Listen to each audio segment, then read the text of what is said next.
Hello అండి, welcome to my channel. నేను మీ Mansa. Today మన రెసిపీ వచ్చి క్యారెట్ హల్వా. చాలా టేస్టీగా సింపుల్ వేలో ఎలా చేయాలో ఈరోజు నేను చూపిస్తాను.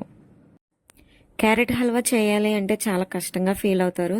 ఎందుకంటే క్యారెట్ని తురమాలి అని చెప్పేసి అందరూ చాలా కష్టంగా ఫీల్ అవుతారు. తురిమే పని లేకుండా ఈజీ వేలో క్యారెట్ హల్వా ఎలా చేయాలో ఈరోజు నేను చూపించబోతున్నాను. ఇప్పుడు మనం సింపుల్ వేలో క్యారెట్ హల్వా చేసే ప్రాసెస్కి వెళ్ళిపోదాం. ముందుగా క్యారెట్ని తీసుకొని వాటిని బాగా క్లీన్ చేసుకొని వాటి పైన ఉన్న డస్ట్ అంతా సరే క్లీన్ చేసుకొని పక్కన పెట్టుకోవాలి. ఇప్పుడు మనం క్యారెట్ని తీసుకొని నేను చూపించే విధంగా చిన్న చిన్న ముక్కలుగా మనం కట్ చేసుకోవాలి. ఇలా అన్నిటినీ కట్ చేసుకొని వాటిని ఒక మిక్సీ జార్ తీసుకొని కొంచెం కొంచెంగా వేసుకొని వీటిని బరకగా గ్రైండ్ చేసుకోవాలి. మధ్య మధ్యలో ఆపుతూ మొత్తం కలుపుతూ బరకగా నేను చూపించే విధంగా గ్రైండ్ చేసుకొని ఒక మిక్సింగ్ బౌల్లోకి ఈ మిశ్రమాన్ని తీసుకోవాలి. చూసారు కదా, చాలా సింపుల్గా మనకి ప్రాసెస్ అయిపోతుంది.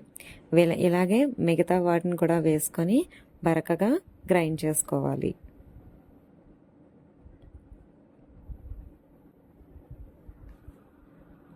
మనం తురిమితే ఎలా వస్తుందో సేమ్ అలాగే వస్తుంది. ఇప్పుడు ఒక ప్యాన్ స్టవ్ మీద పెట్టుకొని 2 టేబుల్ స్పూన్ గీ వేసుకోవాలి. గీ బాగా హీట్ అయిన తర్వాత మనం గ్రైండ్ చేసుకున్నాం క్యారెట్ మిశ్రమాన్ని ఇందులో వేసుకొని కొంచెం ఫ్రై చేసుకోవాలి.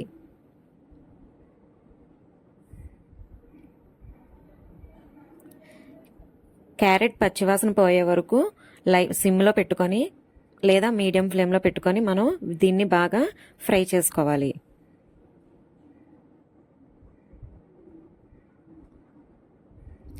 ఈ ఫ్రై అవుతున్నప్పుడు ఇందులో ఒక గ్లాస్ పాలు వేసుకొని ఒక్కసారి కలిపి మూత పెట్టి ఒక 2 or 3 minutes క్యారెట్ని బాగా మెత్తగా అయ్యేంత వరకు దీన్ని ఉడకనివ్వాలి.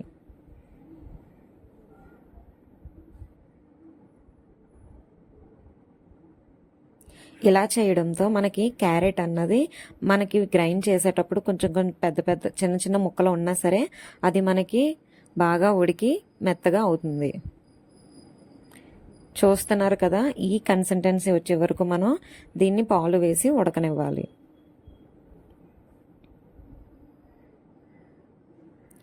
ఇప్పుడు ఇందులో 1/3 కప్ షుగర్ వేసుకొని మనం బాగా మిక్స్ చేసుకోవాలి. షుగర్ లైట్గా తినేవాళ్ళు అయితే 1/3 కప్ వేస్తే సరిపోతుంది. లేదు కొంచెం షుగర్ ఎక్కువగా తినేవాళ్ళు అయితే ఇంకా కొంచెం మీ టేస్ట్ తగ్గ షుగర్ యాడ్ చేసుకొని బాగా మిక్స్ చేసుకుంటూ అడుగు పట్టకుండా కలుపుకుంటూ ఉండాలి. నేను చూపించే విధంగా స్మాష్ చేస్తూ ఉండాలి. ఇలా షుగర్ వేసాక ఈ కన్సిస్టెన్సీ అన్నది ఇలా పలచబడుతుంది.